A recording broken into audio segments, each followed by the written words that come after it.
তবে কি এখন শাকিব খানের হারলেন প্রতিষ্ঠান থেকে বাদ দেওয়া হয়েছে অপু বিশ্বাসকে?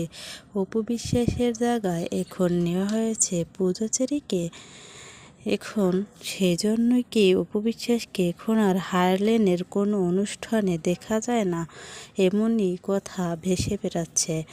আসলে আমার মনে হয় শাকিব খান অপু বিশ্বাসকে হারলেন থেকে বাদ দিয়ে দিয়েছে, কারণ যখন অপু বিশ্বাস একজন আওয়ামী লীগের মানে নিজের কর্মী ভাবত বা আওয়ামী লীগ সাপোর্টার ছিল, তাই ওই হিসাবে এখন যখন সরকার রদবদল হয়েছে, তাই অপু বিশ্বাসকে এখন আর আগের মতো কখনো বাইরে বা কোনো অনুষ্ঠানে দেখা যায় না। আর যদিও বের হয়, সে বোরকা পরে বের হয়।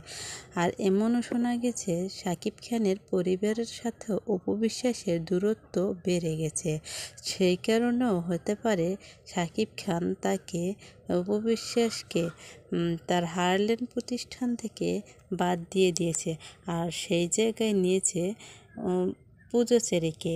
আসলে শাকিব খানের পছন্দ আছে, সেটা মানতে হবে, কারণ অপু বিশ্বাস ও বুবলি তাদের থেকেও এগিয়ে আছে পূজা চেরি।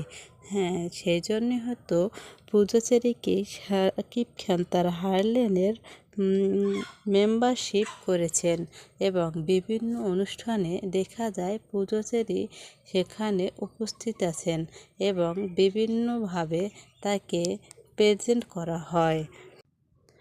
আমি ব্যক্তিগত ভাবে মনে করি অপু বিশ্বাসের জায়গায় পূজা চেরি থাকলে খুব একটা খারাপ হবে না, কারণ শাকিব খানের পছন্দ আছে। শাকিব খান যেহেতু পূজা চেরিকে নিয়ে এসেছে হারলেনের অ্যাম্বাসেডর হিসেবে, সেহেতু খারাপ হবে না। এবং পূজা চেরি দেখতেও মাশাআল্লাহ, শাকিব খানের পছন্দ আছে, সেটা তো আগেই বললাম।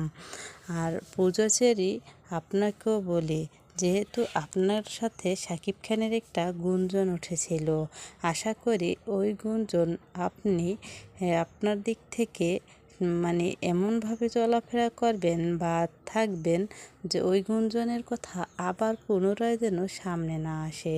তাহলে দেখা যাবে শাকিব খানের এই প্রতিষ্ঠানের অনেক বদনাম হতে পারে। মানে এখন পাবলিক সবার হাতেই ফোন, স্মার্টফোন, সবাই সব কিছু দেখতে পায়, এবং নিউজ যারা করে সাংবাদিক, তারা তো আছে তিল থেকে তাল করার জন্য। তাই আপনার জন্য আমার অনেক দোয়া থাকবে, আপনি নিজের কাজে মনোযোগী হবেন এবং অন্যদিকে মন দেবেন না। আশা করি কথাটি মাথায় রাখবেন।